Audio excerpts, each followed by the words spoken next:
Ce qui se passe au MAC12 ne reste pas au MAC.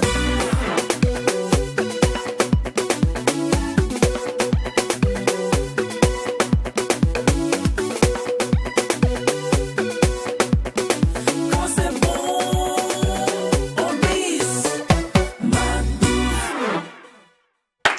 Personne ne dira qu'il n'a jamais menacé son couturier ou sa couturière, ou même à songer à le ou la remplacer.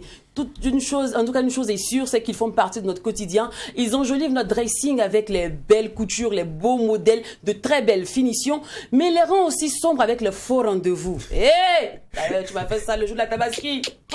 Mais je laisse moi dire. Ouais. Alors, le MAC12 dans la télé du couturier, c'est le thème du jour et on en parle aujourd'hui avec Monsieur Tal Issouf, Isidore Bassono et Monsieur Moussa Fall. Et nous rejoindrons en tant que personne ressource dans l'instant invité. Oui. Je souligne que ça se fera en deuxième partie d'émission. Je vous aime. La précision et les tailles. La première partie de l'émission, on fera honneur à l'instant annonceur. Bonjour à tous et bienvenue au MAC12. La seule émission où l'utile, l'agréable sont mariés par le maire qui s'appelle Folie. Et quand il n'y a pas de folie, Il n'y a pas de MAC12. Merci beaucoup. Oh ouais, Salut les garçons. Le nom du maire, bon, on l'a choisi depuis l'arrondissement 13 de Paris. Voilà. Folie, d'accord. En fait, c'est une ambiance qui sera survoltée toujours par des beaux moments de causette et également par ces instants qui sera marqué par nos différents invités. Une fois de plus, je suis ravi que vous suivez cette émission bien tropicalisée. Merci de rester MAC12. Ah oui, en début d'émission, tu nous rends hommage aussi, hein, parce qu'on allait rendre hommage à la deuxième partie, donc aux couturiers, aux invités, et ensuite, avant ça, les annonceurs. Donc, tu nous donnes la parole aussi pour qu'on puisse dire bonjour à nos téléspectateurs. On espère que ça va chez vous, c'est midi, c'est MAC12, on va vivre des moments pleins d'émotions. Restez alright. Le MAC12, la seule émission qui vous ressemble et rassemble à travers son contenu décor planté. Elle démarre maintenant. Ce soir on est sapé, on Gucci Dior Dior, Gucci Fendi Dior Dior, Gucci Louis V Dior. Ce soir on est sapé, des sapologies, on Gucci Dior Dior, Gucci Fendi Dior Dior, Gucci Louis V Dior. Dans Périllon, allumé, ouais t'es chanton, allumé, allumé. Dans Périllon, allumé, ouais t'es chanton.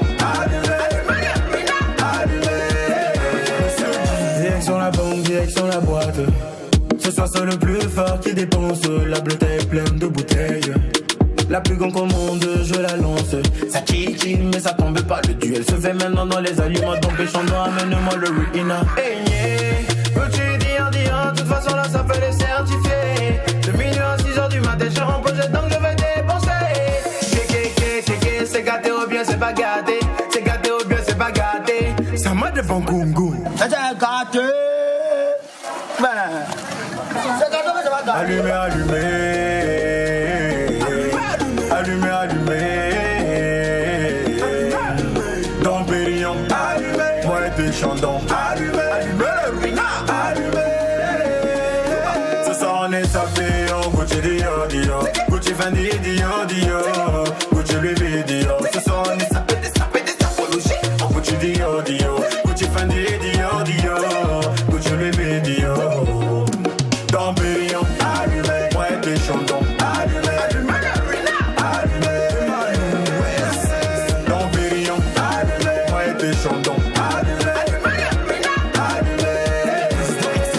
Ce soir c'est gâté ou bien c'est pas gâté. Dans le VIP on va se blesser. Il est le plus sapé, j'ai la quicheta, je vais trop allumer. On est freestyle dans le ribo. Et le Congo, gouverneur ça marche dans ton goût. Pas besoin de s'inquiéter, allumé appelle-moi la serveuse là. Boba là-bas, oh, boba là-bas, boba là-bas, oh, boba là-bas. Dans Périllon, allumé, ouais t'es chantant, allumé, allumé. Ce soir on est sapé, on Gucci Dior Dior, Gucci Fendi Dior Dior, Gucci Louis V Dior. Ce soir on est sapé, des sapologies, on Gucci Dior Dior, Gucci Fendi Dior Dior, Gucci Louis V Dior. Aziz au bon Congo, Bachir au bon Congo, y'a le Kevin au Comboego, Aïe Salongo, Dimitri Bouddha, Farid Tigaïre, le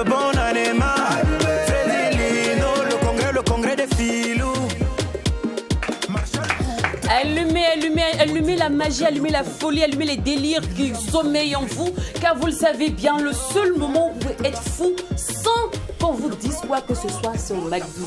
Oui, c'est le seul instant.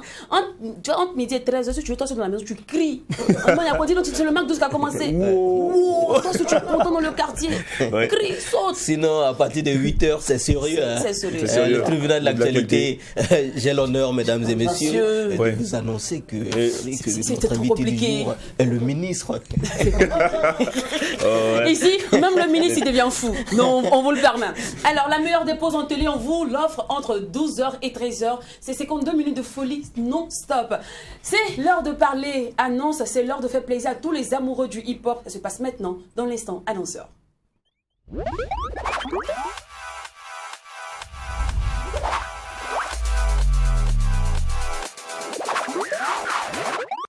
L'annonce est de taille qu'elle se fait avec des titans du hip-hop. On a affaire là à Saropi du groupe Dunia. Bonjour. Bonjour. Chic Charmeur, bonjour. Ah oui, c'est hardcore. Alors, c'est tout un univers à part, quoi. je t'ai dit. Raphaël Kabouré. Là, c'est clair, les gars vont se dire, mais qui est Raphaël Kabouré? Bon, c'est l'un des membres, ex-membre, pardon, du groupe Sofa. Bonjour. Bonjour. Allez, viens, tu On sait même pas si on doit dire ex ou bien membre. Franchement, parce que Sofa, on n'entend pas parler, mais le groupe vit toujours, non? Oh, vous savez, là, c'est à vie. Ok. Voilà, donc du coup, dans un esprit, le groupe vit. Le groupe vit, Voilà. mais il n'y a pas de projet récent. Pourquoi en esprit et pourquoi pas en présentiel? Ouais, nous sommes en train de tenter cette aventure, Ok. pour voir un peu ce que ça va donner. Ouais, c'est tout simplement parce qu'on est un peu dispersé dans l'espace. Donc du coup... Ça dit tranquillement que les grands frères se sont retirés pour laisser la place aux petits frères. Ah non, non, pas du tout, pas du tout. Voilà, le mouvement hip-hop, c'est un mouvement, donc... quand bien même on prend pas le micro, on peut essayer en arrière-plan pour booster, n'est-ce pas, les petits frères. D'accord. Ah, c'est la raison pour laquelle même je suis sur le plateau. Voilà. Et cela se fera à travers le festival KNG. Donc, ceux qui ne savent pas trop c'est quoi le festival. Laissez-moi prononcer tranquillement. Merci. Le festival Colorangomé. Voilà. Et on est à la 14e édition.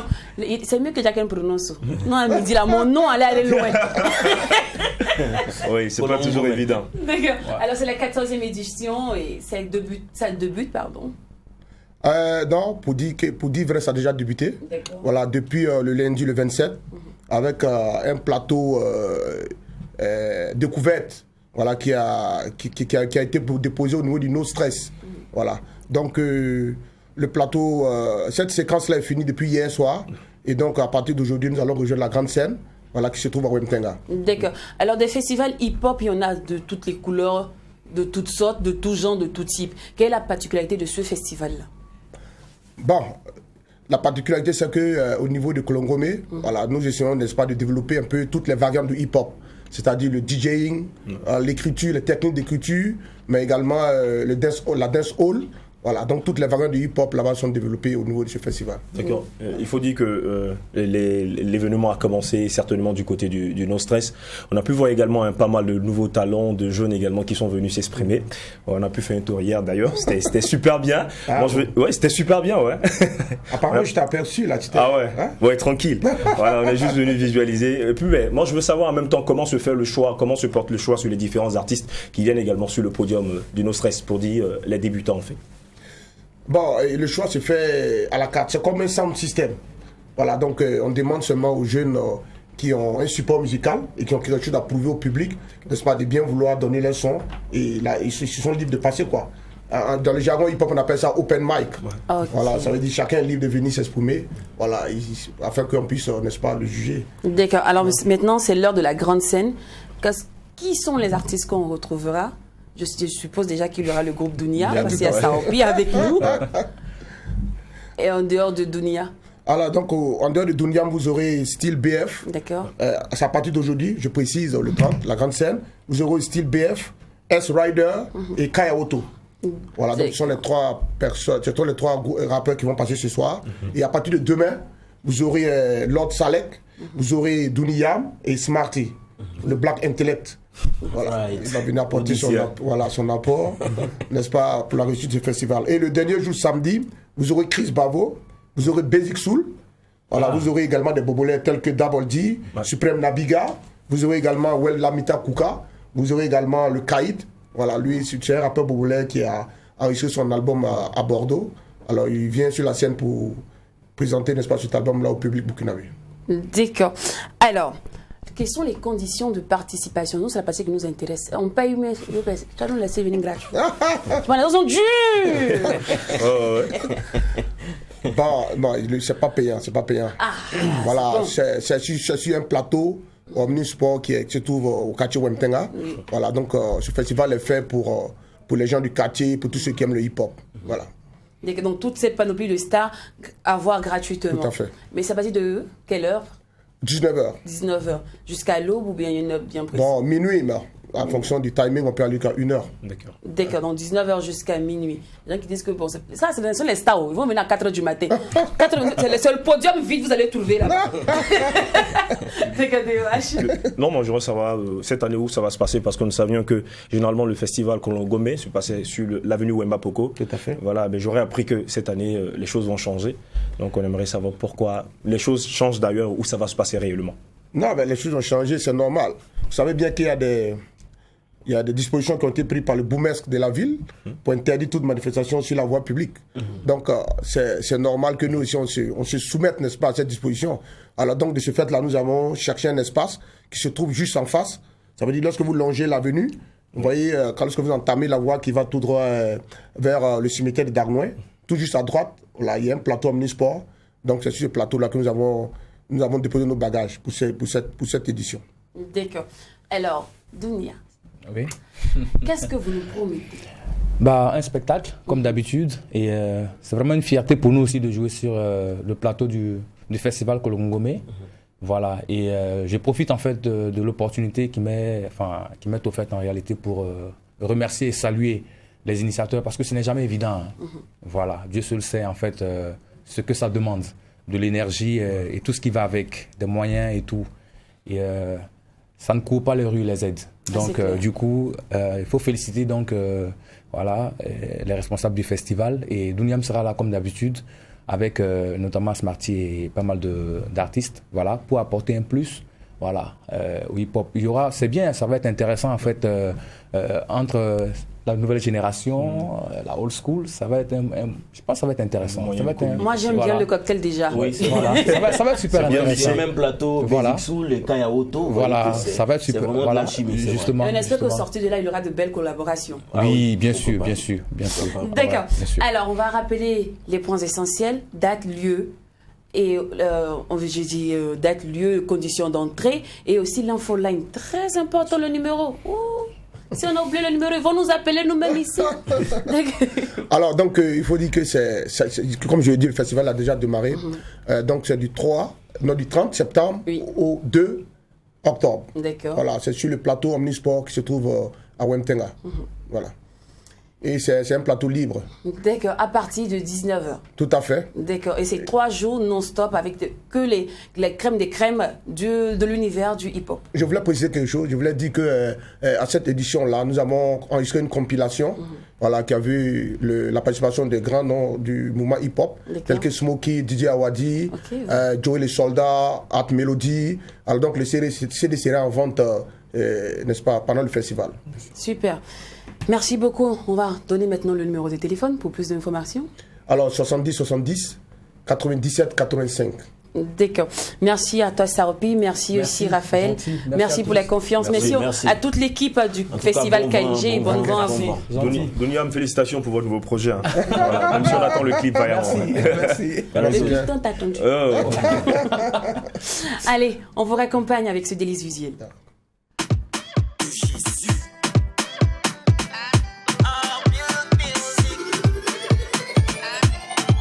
Bienvenue dans le monde de la sap.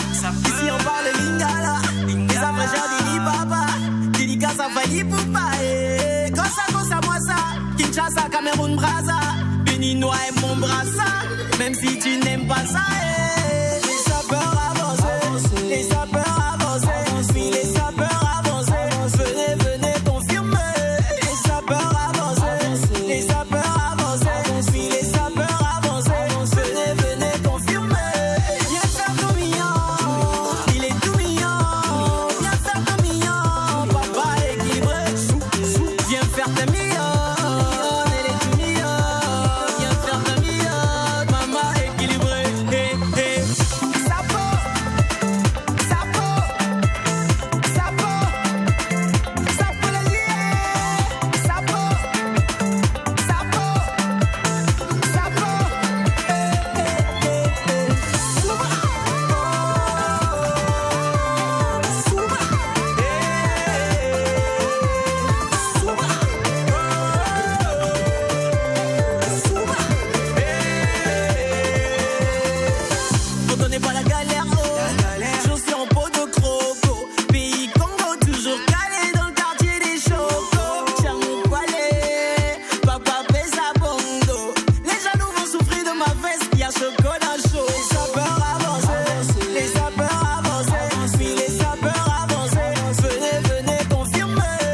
La SAP est à l'honneur aujourd'hui, je dirais plus les faiseurs voilà, de la SAP, ils sont là. On aime porter les vêtements, mais on oublie ceux qui sont dans le couloir. Vous voyez un peu. Ceux qui font, mais puis on s'habille bien là. C'est vrai. C'est les gars qui font les vraies Les finitions. personnes qui n'ont pas dormi pour Je nous te offrir dis. donc cette belle sape là. Tu vois. Aujourd'hui, on a décidé d'aller dans les encarts même de la couture. Ils nous donnent souvent les faux rendez-vous, assez des palpitations, surtout pendant les fêtes de Tabaski Ramadan. 31 décembre On sait combien de femmes, combien de fois on a dû se retrouver devant la télé du couturier et puis c'était fermé. Tu as conspiré sur le modèle jusqu'à... Aujourd'hui, ils vont nous expliquer pourquoi ils font ça. On les a piégés aujourd'hui là. Ils vont tout nous dire. Mais avant, ils nous parleront d'abord de qu'est-ce qui les a motivés à embrasser je vois cette carrière. Tu es en train de faire peur à nos invités. Oui, je les aime. Soit en train de respirer. Oui. Mais Aujourd'hui, là, je vois les invités en train ils de vont dire, mais payer à la place de tous les couturiers. C'est là quoi nos amis aujourd'hui là? Non, mais moi-même, en fait, je suis piégé aussi, en fait. Parce que je suis piégé. On dit qu'on a attrapé un, il paye pour tout le monde. C'est ce qui va se passer aujourd'hui. Allez, on va retrouver maintenant dans l'instant invité Moussa, Isidore Bassono, Moussa Fall et Issouf Tal. Maintenant.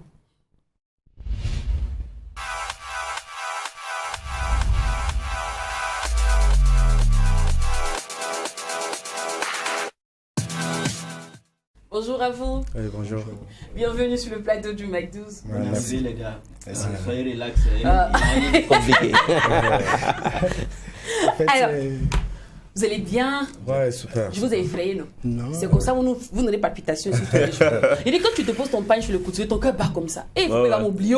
Mais souvent, même, ils font l'erreur de donner le pain à quelqu'un d'autre. Je t'ai dit. Ou bien, il change ton modèle. Il dit, mais c'est ça que tu vas demander, non? Ah non, ça va pas avec toi, il faut prendre ce modèle-là. Mais on vous adore quand même. On vous aime beaucoup. Merci. Raison pour laquelle aujourd'hui, on a décidé de parler de votre métier, de vous mettre à l'honneur. Et on va commencer, savoir d'abord pourquoi vous avez choisi ce métier. Pour moi, j'avais d'abord l'amour parce que j'avais au temps de l'enfance, on était ensemble entre amis, mais on avait un ami, tout le temps il est bien sapé. Donc à chaque fois il est bien propre. Nous on est là, on partait à l'école, tu vois, c'est un peu bizarre quoi.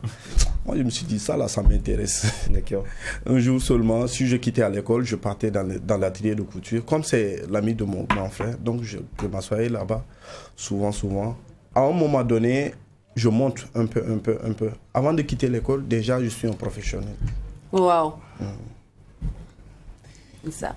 Alors, moi, Nathan? particulièrement, c'est Talissouf. Oui. Il faut dire que pour moi, la couture, c'est avant tout une passion. Parce que j'ai eu la chance de grandir autour des personnes qui exerçaient ce métier-là. Et donc, tout de suite, chemin faisant, en tout cas, nous avons quelque chose en commun parce que depuis l'école, déjà, j'avais cette visibilité-là sur le métier. Et puis, après, c'est devenu aujourd'hui le gagne-pain vital. D'accord. Isidore. Ok. Bonjour. Bonjour. Moi, c'est Bassono Isidore. Bon, pour moi, au fait, je suis rentré dedans comme ça. Ça. Oui, pendant les vacances. C'est devenu un métier. Justement. D'accord. Voilà. Ça dit quoi? C'était d'abord un job de vacances, comme on dit en griffe, avant de devenir un métier pour toi, ou bien rentrer comme ça, c'est comment particulièrement? Comment tu peux nous expliquer? C'était pas un job de vacances. Puisque j'avais un ami à l'école, que ça me mettait couturier. Donc pendant les vacances, on partait s'amuser. Bon, à un instant, je me suis assis. J'ai dit, bon, le fait d'aller s'amuser, c'est pas intéressant. Il faut faire quelque chose. Voilà, il faut faire quelque chose. Donc pendant qu'ils partaient s'amuser, moi je m'asseyais à la télé de sa maman pour apprendre. Ici le plus dur, c'est quoi? C'est que la plupart étaient des élèves. Oui. Et puis en même temps, étant élèves. C'est ce que je voulais souligner. Parce que quand on entend la plupart des gens, c'est comment il ne s'est pas là à l'école là? Il ne savait pas quoi faire. Donc je suis devenu couturier. Et là, on remarque que vous avez fait les études, vous avez eu la possibilité de continuer, mais la passion vous a rattrapé. Pour moi-même, je peux dire que c'est un don. Parce que dans ma famille, il n'y a pas couturier. Je suis le seul styliste de la famille. Donc, en étant jeune, j'aimais aussi créer. J'aimais souvent aller prendre des trucs, faire, et puis donner ça aux artistes, ils vont porter. Donc, une fois qu'il porte, qui a fait ça? C'était le jeune qui est dans le quartier, il ne fout rien, jouer au ballon, revenir, s'asseoir sur son machine. C'est compliqué. Ici, la mission la plus difficile, c'est quelle est la réaction tout de suite de la famille? Surtout même... Au début, je me cachais, pour être honnête, parce que le vieux ne voulait pas ça.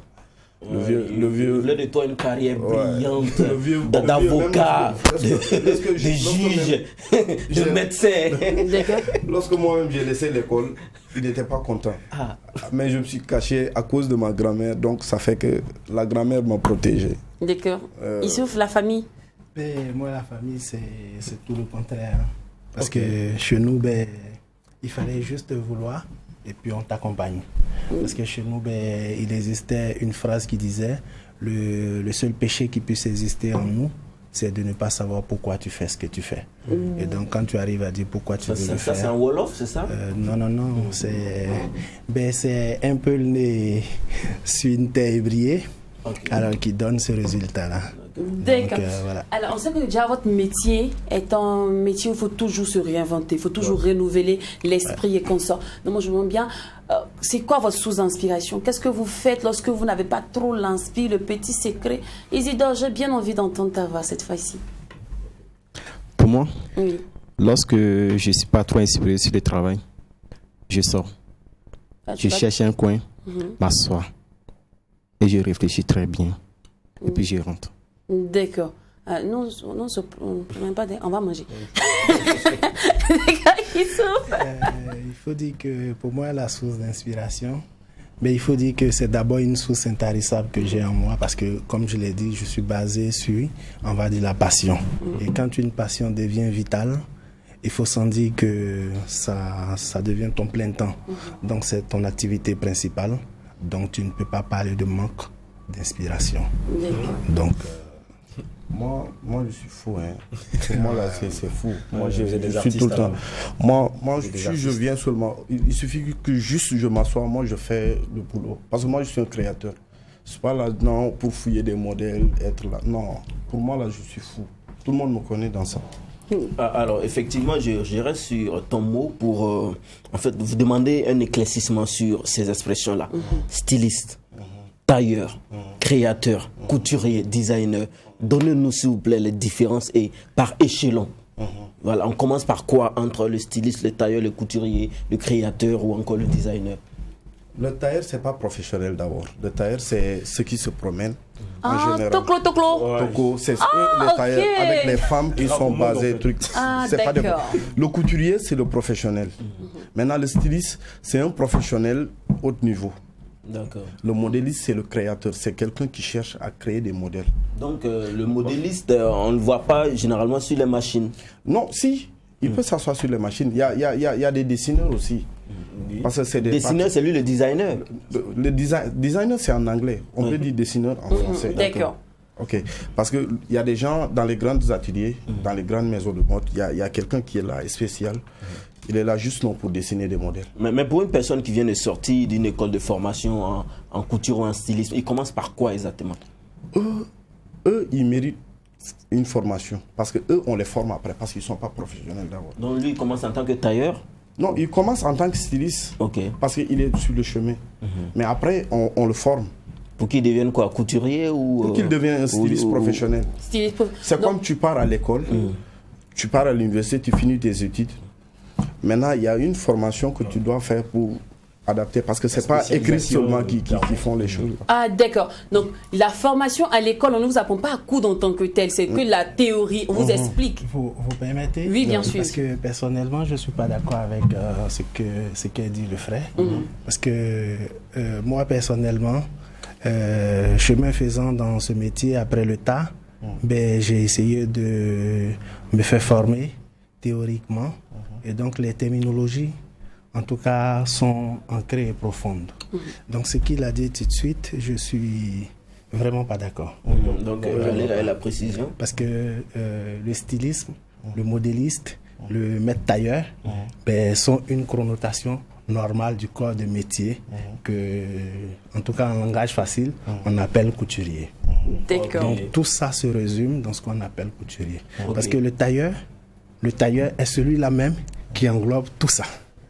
Parce que le maître tailleur, Voilà pourquoi pour dire tailleur, on ajoute toujours le mot maître tailleur. D'accord. Parce que en couture, il existe le tracé et transformation de base, qui est la notion même à comment développer le premier croquis de base pour sortir. Pour le patron? Non, lui c'est l'architecte. Voilà. L'architecte, si on veut le dire, si on veut aller dans la construction. Alors que là, c'est la première base de la formation théorique du métier. D'accord. Et ensuite, vous avez dedans le designer. Le designer qui est celui-là qui va vous emmener à sortir les différentes formes, donc il va vous amener dans l'esprit créatif. Et après ça, vous avez maintenant le modéliste qui va rendre vêtements ce que le designer a essayé de déchiffrer comme esprit vacillant, donc dans sa quête du modèle. D'accord. Donc pour moi, c'est vraiment l'essentiel même. On va aller chronologiquement. Il y a d'abord le tailleur, ensuite le designer, puis... Et puis le modéliste. Le modéliste. Voilà, d'accord. Maintenant, après le modéliste, effectivement, dans ce corps de métier-là, on a ce qu'on appelle des mécaniciens, donc des machinistes. C'est des piqueurs qu'on peut avoir dans nos ateliers et qu'on va orienter après les coupes pour sortir vraiment le vêtement fini. Donc ce sont les machinistes qui sont tout le temps sur les machines. Et ils sont les employés des tailleurs. Voilà, mais pas forcément, parce que le couturier lui-même, le maître tailleur lui-même, incarne tout ça. C'est comme présentement, moi, Tal, je fais tout seul. Voilà, de la créa au découpage, au montage, même à la livraison. Ce qui n'est pas forcément logique. Voilà, ce qui n'est pas logique parce que il faut s'attacher les services des personnes parce que c'est tout un ensemble. Donc il faut des greffages pour donner vraiment un sens à ce métier professionnel. Si c'est pas logique, pourquoi vous travaillez seul en fait? Nous sommes sur un terrain où il faut pouvoir mettre à l'aise ses collaborateurs. Il faut pouvoir rémunérer comme il se doit à chacun. Et puis après, moi, dans mon cadre précisément ici au FASO, c'est le manque de personnel. Parce que les gens, voilà. Mais je vais mettre Moussa, parce qu'il a précisé maître tailleur. Ça, c'est une autre langage. Mais dans le système professionnel, dans pas mal de pays, comme moi j'ai voyagé, c'est dans la façon dont je vous ai cité l'affaire là, c'est comme ça se passe. D'accord. Parce que c'est détaillé. Parce que moi, j'étais déjà professeur dans une école de mode. Donc, il y a des passages. Parce que quand on dit maître, ça enveloppe. Mais quand on dit un tailleur, vous-même, vous entendez, un tailleur. C'est celui, même au Ghana, tu parles, c'est eux qui se promènent. On les appelle des tailleurs. D'accord. Alors, on va revenir. Parce que vraiment, ces expressions-là nous fatiguent, quoi. En fait. On ne sait pas qui appelé, comment, qui fait quoi. Moi, par exemple, je devais d'apporter de l'éclaircissement par rapport à ça. Moi, j'ai beaucoup d'employés. Donc, il y a des différents domaines qui sont là-bas. Parce que moi, j'aime tout ce qui est bling-bling, j'aime tout ce qui est joli. Les accessoires, je fais tout. D'accord. On va revenir sur le métier du couturier juste après la pub.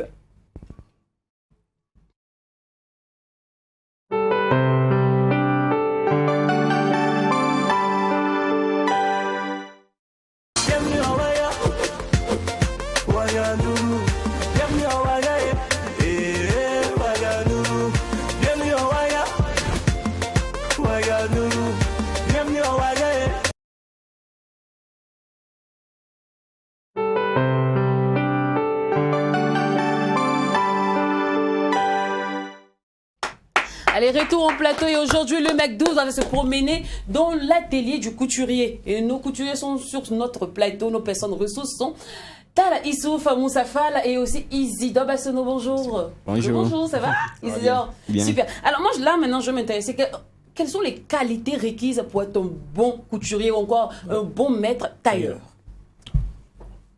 Mais si vous permettez tout de suite, moi je vais... Parce que déjà moi j'estime que je suis un bon couturier, un bon tailleur. Et donc, pour moi, il faut aimer le corps de métier. Et après l'avoir aimé, il faut vraiment l'apprendre. Il faut se donner du temps pour vraiment apprendre. Et puis, après, il faut vraiment miser sur la finition. Parce que le tout n'est pas de coudre un vêtement, mais c'est de rendre un produit bien fini. Et pour que le produit soit rendu bien fini, il faut un peu d'amour. Et s'il n'y a pas de ça dedans, c'est comme une pierre qu'on a utilisée pour avoir de quoi manger. C'est déplorable. Où ça? En fait, surtout, il faut bien veiller. C'est ce qu'il a dit seulement. Les finitions, il faut bien être patient et puis regarder ce que tu fais, surtout. Parce que quand la tenue est déposée, si tu n'es pas concentré, tu ne peux pas le faire bien. Il faut être très, très concentré. Isidore? Bon, je ne vais pas ajouter quelques mots. Ce monsieur Tall a déjà tout dit. Alors, vous avez parlé d'un truc. S'il te plaît, il y a un mot qui est revenu. Les finitions. Justement, voilà. ce que je voulais dire. Les finitions. Il y a plein de personnes qui disent que vraiment, moi, je peux faire les coups de mes habits en Europe. Parce que moi, les finitions sont intactes par rapport aux coups de mes habits en Afrique. Ici, là, c'est de la peu presse, l'amateurisme, c'est bizarre. Non. Est-ce qu'on peut réellement avoir des bonnes finitions en Afrique ici? D'abord, même, qu'est-ce qu'on appelle finition? Alors là, je vous vois en costume élégamment habillé. Et je vous vois en chemise élégamment piquée. Je vous vois en haut tremblant élégamment mise. Et puis, j'apprécie ce que je porte, qui est produit, en tout cas, couture fait Burkina Faso. Alors moi, vous voyez, la finition, c'est la lisibilité de tout ce qui permet d'agencer le vêtement pour qu'il devienne un vêtement. Alors tout ce qui est visible comme fil, tout ce qui est visible comme taille dessus, et tout ça, c'est tout ça le sens fini. Alors, si votre machine n'est pas réglée, donc n'est pas raffinée, effectivement, votre couture sera froncée. Donc, on verra sur votre costume, par exemple, au niveau de la manche, on verra des soi-disant plis. On verra que les rayures ne sont pas faites de façon adéquate. Et donc, ça se verra tout de suite. Et c'est ça la mauvaise finition. D'accord. Pour dire également, moi j'ai plusieurs fois entendu ce langage-là, pour avoir une bonne finition, que cela dépend également de la machine. D'abord, est-ce que cela est avéré? Si vous me permettez encore, je dirais non. C'est un état d'esprit. C'est l'état d'esprit. Quelque chose à dire. Fall, c'est vrai? En fait, c'est pas la machine, c'est la personne d'abord. D'accord. Parce qu'il faut être professionnel pour pouvoir faire ce que tu es en train de faire. La finition ne dépend pas de ça. Mais les matos là aussi, c'est important. C'est important. Parce qu'on est dans un monde là, c'est industrialisé. C'est vrai, au Burkina, on nous a donné beaucoup d'opportunités. Parce que le fait que le président de la République même s'habille en Faso Dafani, c'est une opportunité.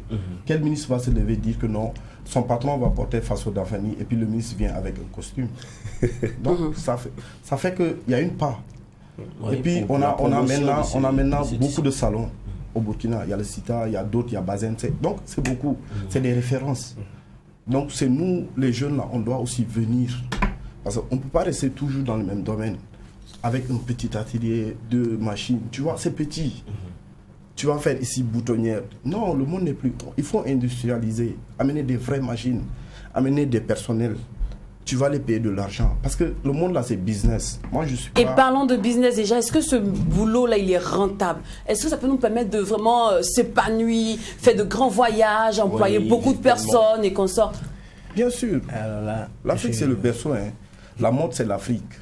Aujourd'hui, les grandes stars américaines s'habillent en Afrique. Je connais pas mal de stylistes qui le font. Pourquoi pas nous? Et Souf? Alors, je dirais que... Effectivement, la mode nous permet de faire ce que nous voulons, quoi.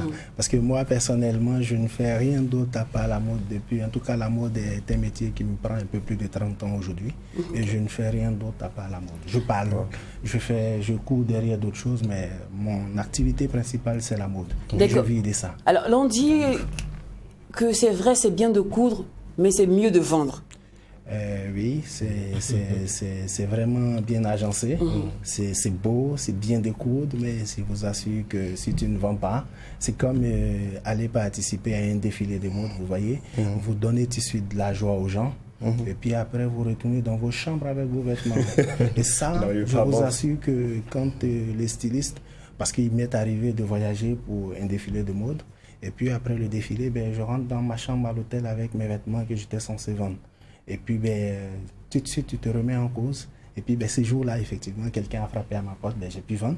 Ça m'a encore redonné de la joie. Mais sinon, quand tu n'arrives pas à vendre, effectivement, ça crée ce dédain-là. Parce que tu te poses vraiment cette question. Qu'est-ce qui se passe? Mais quelle est la bonne stratégie ou l'outil de communication efficace pour mieux vendre ses vêtements lorsqu'on est couturier? Moi, je trouve que c'est les plateformes. à l'heure actuelle, là, les plateformes, je ne veux pas faire de pub, mais les plateformes qui sont sur les réseaux sociaux sont mieux placées. D'accord. Isidore, toi qui es encore plus jeune, toi qui es encore dans la mouvance, nous, la jeunesse, Toi, tout tu ça. vas sur TikTok. Là, je vais sur quoi? Facebook, TikTok ou bien Instagram? Bon, moi, il m'arrive de voir de faire des publications sur les réseaux sociaux pour ne pas faire des pubs. Et des fois, d'autres clients, tu me contactent, ou soit qui prennent mes numéros par là et qui m'appellent. D'accord. Alors, Si vous permettez, Oui. en ce sens-là, déjà, votre plateau permet de faire connaître le métier, connaître les acteurs du métier. Pour moi, c'est une plateforme commerciale. Mais déjà, il faut, à partir de ce principe-là, vous dire déjà grand merci, parce que c'est un plateau que vous présentez pour permettre déjà à ces gens qui vivent de ce métier-là de sortir de l'ordinaire. Et donc, tant qu'on ne peut pas sortir de l'ordinaire, il est difficile de pouvoir vraiment prétendre vendre. Mais il Parce que pour vendre, y a des canaux, ok? Vous pouvez Oui. terminer, d'accord, allez-y. d'accord. Si vous m'avez donné une pêche que je vais prendre tout de suite, parce qu'un canot, c'est aussi un. Ah oui, bon, en Parce fait, que tu ne voulais pas aussi qu'on sans se rentre trop faire dans les connaître- détails. Sans se faire connaître, ben, c'est difficile de vendre. oui. Sans se faire connaître. Un produit ne se vend pas parce qu'il est un produit. Il se vend parce qu'il est connu. D'accord. Il y a aussi le problème des prix. Les prix diffèrent en fonction du styliste. La même tenue, tu iras chez Issouf, ne coûte pas le même prix que chez Moussa ou chez Isidore. Après, on se demande bien, est-ce qu'ils se parlent? Pourtant, vous nous dites non qu'il y a une association de tailleurs, de stylistes, de couturiers. Normalement, les prix devaient être les mêmes. Non, là, je ne suis pas d'accord. Ok. Chez nous, à Black, tu vois, dans la façon on choisit, ça dépend de ce qu'on va mettre dedans. Parce que tu peux prendre une robe, tu vas dépenser plus qu'un ensemble. D'accord. Donc ça dépend de ce qu'on va mettre. Mais moi, personnellement, je n'ai pas de souci de prix avec mes clientes. Parce qu'ils me comprennent très bien et puis ils sont sympas. Donc je le fais. Mais ce que Lina dit est très important parce que la même tenue que tu vas coudre avec peut-être le même tissu que M. Tal va utiliser, c'est-à-dire qu'on va trouver le produit chez toi avec les mêmes fils et tout, peut-être avec même la même machine. C'est chez toi, on va trouver peut-être que le prix est 2 fois plus cher que chez M. Tal ou encore c'est le contraire. Pourquoi cela en fait? Par exemple, si tu as des machines industrielles, tu as payé le matos combien? Le matos est là. Tu veux développer, c'est une business. Tu amènes des trucs professionnels. Tu as des employés. Le fin du mois, il y a l'électricité qui est là. Il y a la location. Peut-être lui, il peut payer genre location à 150 000. Moi, je paye location à 200 000. D'autres payent location à 300 000. D'accord. Donc, tout ça, ça joue. C'est des détails. Mais ça joue, ça compte. Et puis, les couturiers qu'on prend là, ils ne sont pas de même niveau. Il y a des couturiers professionnels. Tu ne peux pas prendre un père de famille. Il a des enfants, il a sa femme. Il veut venir travailler chez toi. Tu lui donnes des miettes. C'est ça. D'accord. Issouf?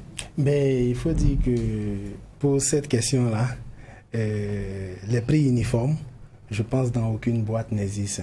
Pour qu'il y ait vraiment l'offre à la demande, ben, il faut bien qu'il y ait ce challenge-là de prix. Et puis ben, chacun fixe les prix en fonction de la qualité du travail qu'il rendra. C'est vrai que le coût ne justifie forcément pas la qualité du travail, mais chacun fixe le prix selon la qualité et puis ses charges. D'accord.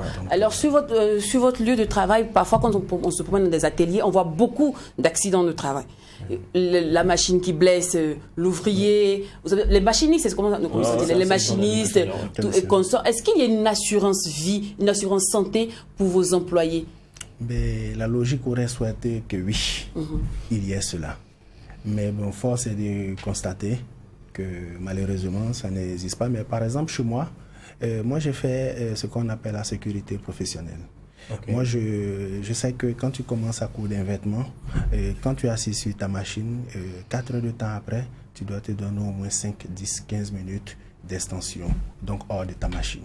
Et les fils ne doivent pas être traînants dans la salle de production. Et tu dois veiller à ce que l'aiguille ne te pique pas. Par exemple, casser le fil avec la dent ou bien, comment on appelle ça, mettre l'épingle entre ses dents. Tout ça dans la sécurité professionnelle, c'est des choses interdites. Donc moi, je n'arrive pas à assurer en tant que tel financièrement mes employés, mais ces méthodes-là sont des choses dont je veille au grain. Et même la chaise assise pour coudre, il existe des chaises qu'on appelle des chaises tailleurs qui, logiquement, dans la sécurité professionnelle, sont des choses interdites. Donc, les chaises sont dociles. Parce que quand tu t'assois en tant qu'ouvrier, donc en tant qu'épiqueur, alors tu dois pouvoir par moment, tendre ton dos. Et c'est recommandé dans la sécurité professionnelle. Bon, plein d'ateliers ne le font pas. Ben, voilà que votre plateau permet de le partager. Isidore, toi par contre, tu es assuré ou bien aussi l'État ne vous reconnaît pas parmi les personnes qu'il faut assurer? Non, moi je ne suis pas assuré. C'est comme ce que M. Talissouf a dit. On a certains moments. En fait, c'est comme ce que tu as dit de suite là. Quand tu es fatigué, repose-toi. Et tu reprends. Il n'y a pas d'assurance maladie, d'assurance santé consort pour les couturiers ou les stylistes? L'assurance, non. L'assurance, non. Mais tu peux t'assurer tout risque. Oui, personnellement. Personnellement. En fait. D'accord. Alors, on ne peut pas parler de couture, on ne peut pas parler de mode sans parler de textile. Franchement. Donc, je vais me demander, est-ce qu'on peut parler d'industrie du textile au Burkina Faso? Bien sûr. Ouais, moi, je peux parler de ça.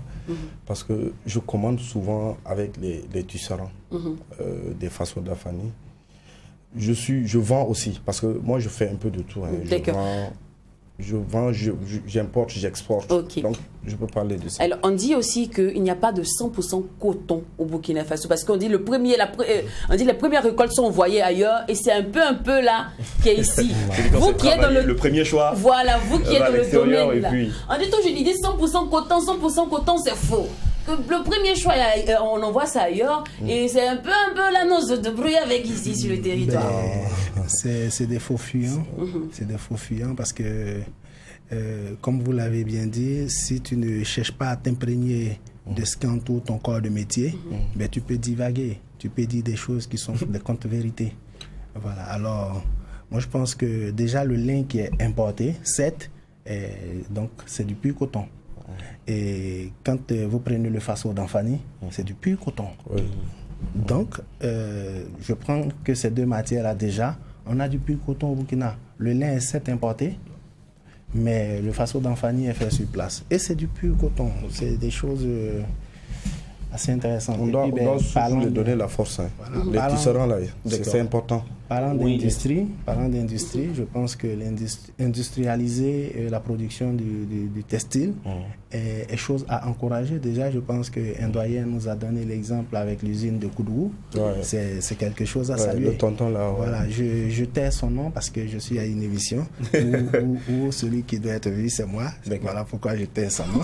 Non, mais on peut dire son nom. Oui, mais non. Personnellement, c'est tonton François Yamego. C'est une référence. Nous-mêmes, on l'aime. Voilà, monsieur François Yamego, merci. Alors, on parle d'industrie. Est-ce que vous qui travaillez sur la sueur des autres, on parlait des cultivateurs, est-ce que vous pensez que ces personnes-là vivent vraiment? Est-ce que vous pensez qu'au niveau dans lequel le cultivateur moyen burkinabé, le cultivateur de coton moyen burkinabé vit actuellement, est-ce que vous pensez qu'il vit vraiment de son métier? Bon, avant on peut dire non. Mais maintenant, les tisserands, d'abord les champettes même, on les a donné les coton-cutteurs plutôt. On les a donné, l'État a facilité les choses. Sinon, on ne pourra pas atteindre l'objectif. Parce qu'à l'heure actuelle, là, le Faso d'Afani, le Bogolan, comme le Cocodunda aussi, ça s'exporte partout. Donc c'est à nous de faire maintenant notre travail. Les couturiers, surtout. D'accord.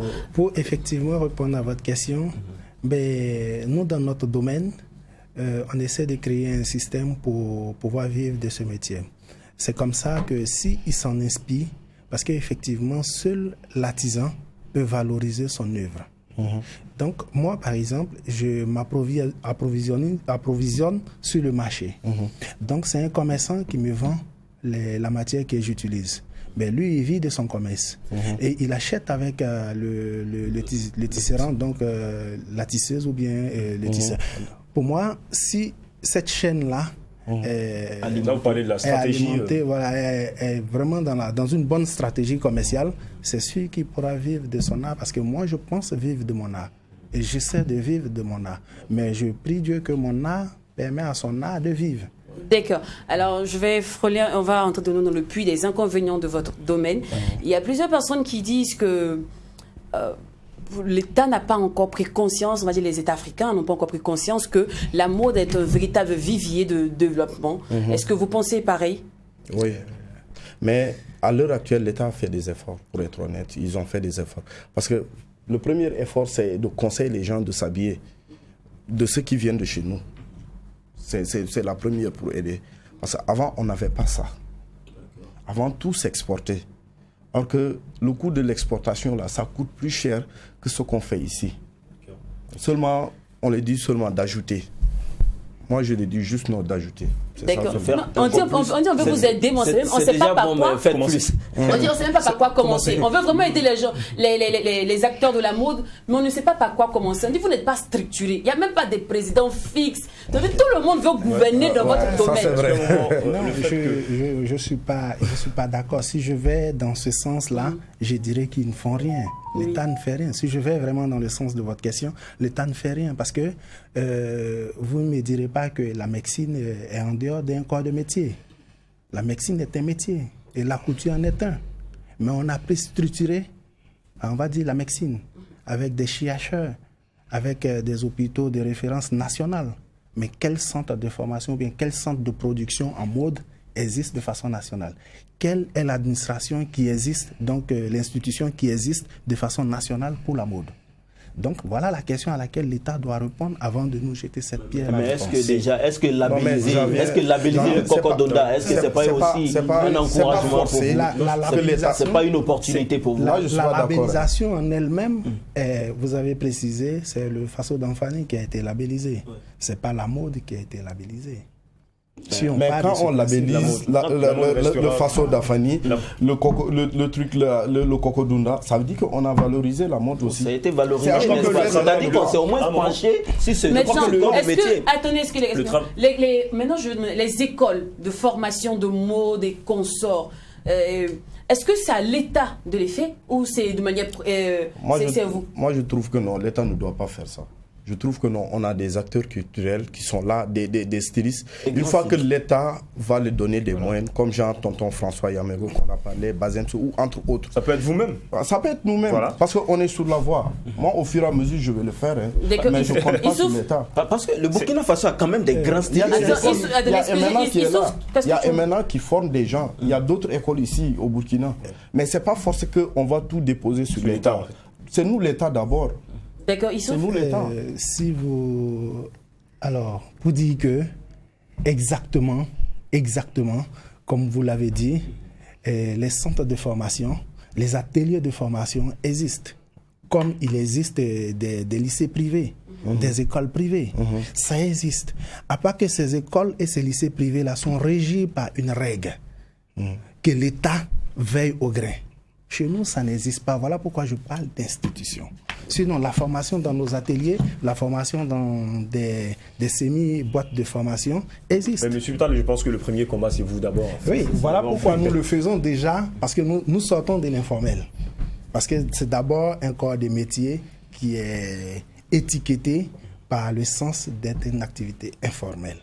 Donc, pour sortir de ça, il faut effectivement se donner vraiment d'industrialiser et de certifier, on va dire, toutes ces boîtes pour devenir vraiment une entreprise certifiée ou bien un centre de formation certifié. Et en ce moment-là, le fort du styliste ici que je suis, c'est effectivement d'arriver à cela.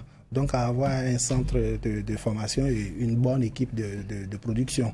Et mon entreprise, si elle est bien connue, effectivement, et qu'elle remplit les règles de là, écoute, j'aurais fait un grand pas.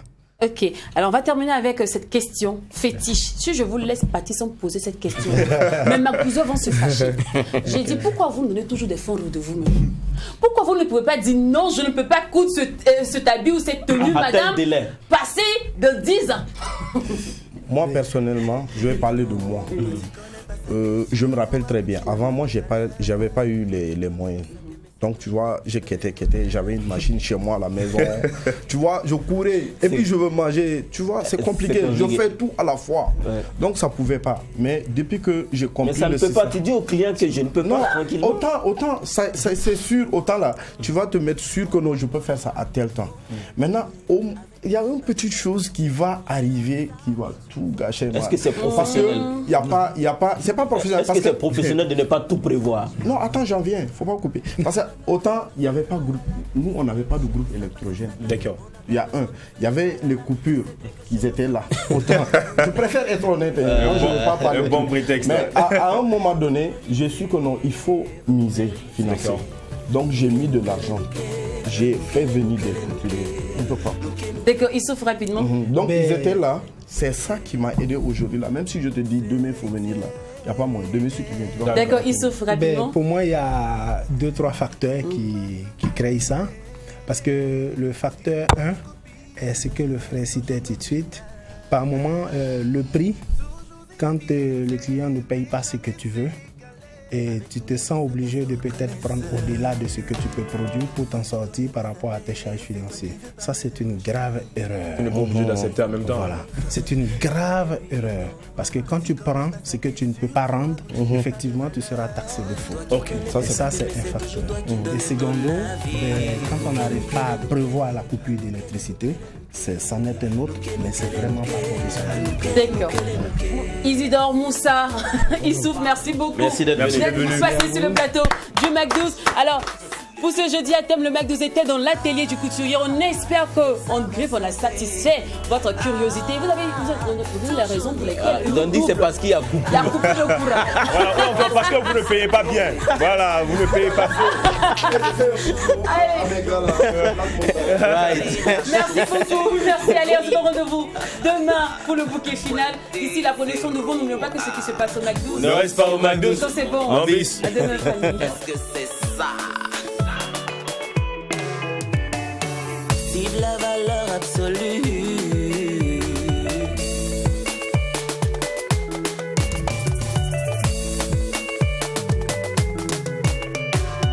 Christelle italienne et on est là. Nuke nuke le nuke, nuke le nuke le nuke, nuke nuke le nuke, nuke le nuke le nuke.